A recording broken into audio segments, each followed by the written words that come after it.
जय श्री राधा कृष्ण। श्रोताओं, आज हम शुरू कर रहे हैं श्रीमद् भगवद गीता का दूसरा अध्याय। इस दूसरे अध्याय में भगवान श्री कृष्ण ने अर्जुन को क्या कहा, उसका हम संक्षिप्त विवरण आपको बताते हैं। पहले सांख्य योग नाम से जो ये अध्याय है, इसमें भगवान श्री कृष्ण कहते हैं कि इस असमय समय यह बातें करना उचित नहीं, क्योंकि अब तो सामने युद्ध थोप ही दिया गया है। अब यदि तुम नहीं लड़ोगे तो मारे जाओगे। अर्जुन हर तरह से युद्ध को छोड़कर जाने की बात कहता है। तब भगवान श्री कृष्ण कहते हैं कि अब युद्ध से विमुख होना नपुंसकता है और कायरता है। इसी चर्चा में श्री कृष्ण अर्जुन को आत्मा की अमरता के बारे में बताते हैं और कहते हैं कि आत्मा का कभी वध नहीं किया जा सकता, और तू जिनके मारे जाने का शोक करने की बात कर रहा है, वह उनका शरीर है जिसे आज नहीं तो कल मर ही जाना है। इसीलिए जय पराजय, लाभ हानि और सुख दुख समान समझकर उसके बाद युद्ध के लिए तैयार हो जाओ। इसी अध्याय में श्री कृष्ण सांख्य योग और स्थिर बुद्धि पुरुष के लक्षण का वर्णन करते हैं।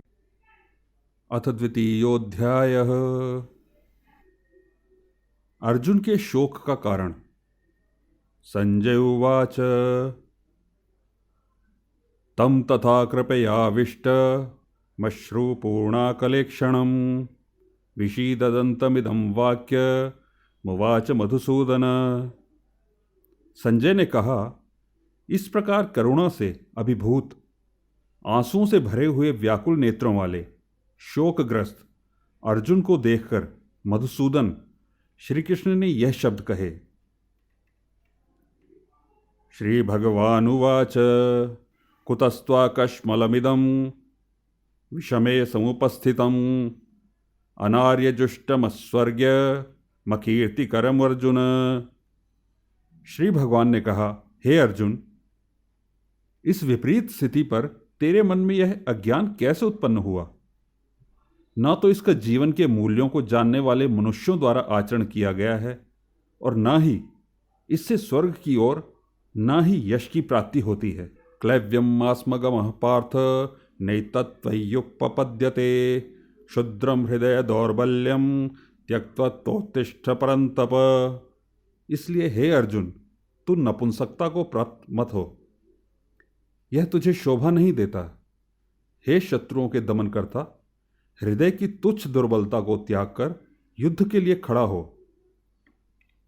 अर्जुन उवाच कथम भीष्ममहं संख्ये द्रोणं च मधुसूदन इषुभिः प्रतियोत्स्यामि पूजार्हा वारिसूदन।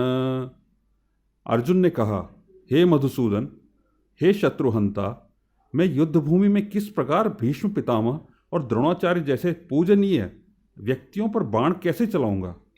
गुरुन् हन्त्वा हि महानुभावान् श्रेयो भोक्तुं भैक्ष्यमपीह लोके हत्वार्थकामांस्तु गुरूनिहेव भुञ्जीय भोगान् रुधिरप्रदिग्धान्। ऐसे महापुरुषों को, जो कि मेरे गुरु हैं, इन्हें मारकर जीने की अपेक्षा मैं इसी संसार में भिक्षा मांगकर खाना श्रेयस्कर समझता हूँ, क्योंकि गुरुजनों को मारकर संसार में खून से सने हुए सुख रूप भोग ही तो भोगने को मिलेंगे। न चैतद्विद्मः कतरन्नो गिरियो यद्वा जयेम यदि वा नो जयेयुः यानेव हत्वा न जिजीविषाम स्तेव स्थिताः प्रमुखे धार्तराष्ट्रः। हम यह भी नहीं जानते कि हमारे लिए युद्ध करना श्रेष्ठ है या युद्ध ना करना, और यह भी नहीं जानते कि हम जीतेंगे या वे ही जीतेंगे। धृतराष्ट्र के पुत्रों का वध करके हम जीना भी नहीं चाहते, फिर भी हमारे सामने युद्ध भूमि में खड़े हैं। कार्पण्य दोषोपहत स्वभाव पृच्छामि त्वां धर्म समूढ़ चेता यच्छ्रेयस्यान्निश्चितं ब्रूहि तन्मे शिष्यस्ते हम शाधि मां त्वा प्रपन्नम। कृपण और दुर्बल स्वभाव के कारण अपने कर्तव्य के विषय में मोहित हुआ मैं आपसे पूछता हूँ कि वह साधन जो मेरे लिए श्रेयस्कर हो उसे निश्चित करके कहिए। अब मैं आपका शिष्य हूँ और आपके शरणागत हूँ, कृपया मुझे उपदेश दीजिए।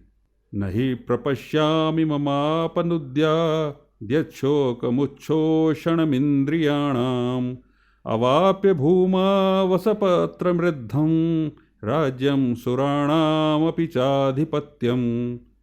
मुझे ऐसा कोई साधन नहीं दिखता है जो मेरी इंद्रियों को सुखाने वाले शोक को दूर कर सके।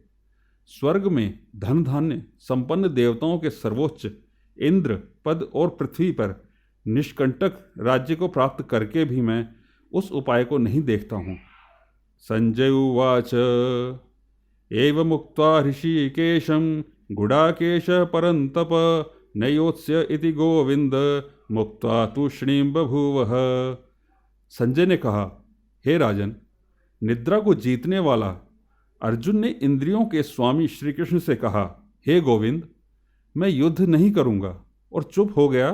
तमुवाच ऋषिकेशः प्रहसन्निव भारत सेनयोरुभयोर्मध्ये विषीदन्तमिदं वचः। हे भारतवंशी, इस समय दोनों सेनाओं के बीच शोकग्रस्त अर्जुन से इंद्रियों के स्वामी श्री कृष्ण ने हंसते हुए ये शब्द कहे। सांख्य योग का विषय। श्री भगवानुवाच अशोच्यानन्वशोचस्त्वं प्रज्ञानादांश भाषसे गतासून गतासूंश्च नानुश्चोचन्ति पंडिताः। श्री भगवान ने कहा, हे अर्जुन, तू उनके लिए शोक करता है जो शोक करने योग्य नहीं है, और पंडितों की तरह बातें करता है। जो विद्वान होते हैं वे ना तो जीवित प्राणी के लिए और ना ही मृत प्राणी के लिए शोक करते हैं। जय श्री राधा कृष्ण।